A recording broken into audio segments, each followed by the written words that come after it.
Okay, up here we have the eyes, right here and over here, and they're used to see through the water, obviously. And then the spiracles, which are used to take in water on most sharks.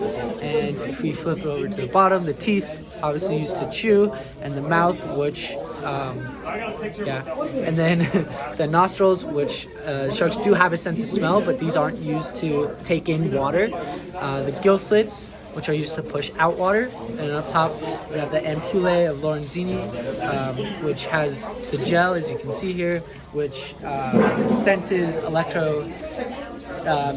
electricity fields in fish.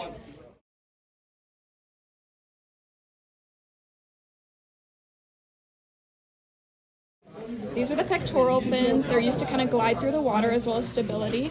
These are the two dorsal fins. They're used for keeping the shark upright in the water rather than tipping over. These are the anal fins. They're used for small movements throughout the water. And then this is the caudal fin. This is the dorsal lobe and the ventral lobe. It's used for thrusting. And along here is the lateral line on the shark. It senses cold and heat in water, as well as sensing tiny movements that could come from fish.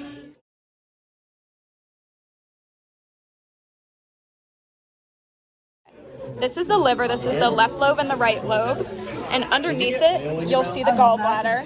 The liver is very oil-filled, which helps with buoyancy and acts as a swim bladder for the shark. And then it also produces bile, which is stored in the gallbladder underneath it. So here's the esophagus of the shark. This is where all the food goes through. It actually extends, and then we found some fish inside of it. And then here we go into the J-shaped stomach, which is where the food is digested. And then it moves through into the intestine, which is where the nutrients is extracted. And then in here is the colon, and that's where the excrement is released.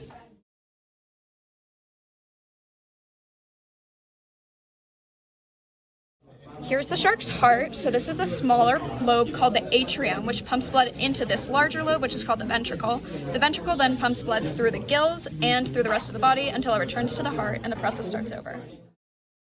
So these are the gills, which are the respiratory organs of the shark. They have 5 internal gill slits, and then they lead into cavities called gill pouches.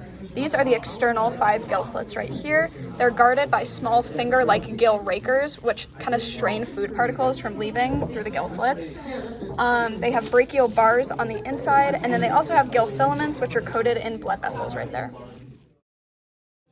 So here's the mouth of our shark. You can see it has 1, 2, 3 rows of teeth. And shark have so many teeth because the teeth are actually just set loosely in the gums, so they fall out really easily.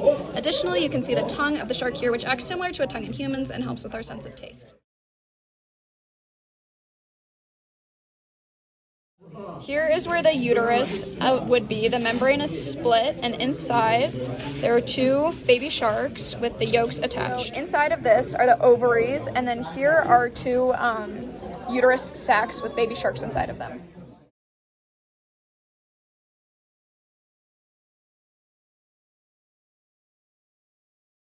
So here's the brain of the shark. As you can see, this is the fore part of the brain, the forebrain. It's going to contain paired olfactory lobes, as well as the thalamus, hypothalamus, and pituitary gland.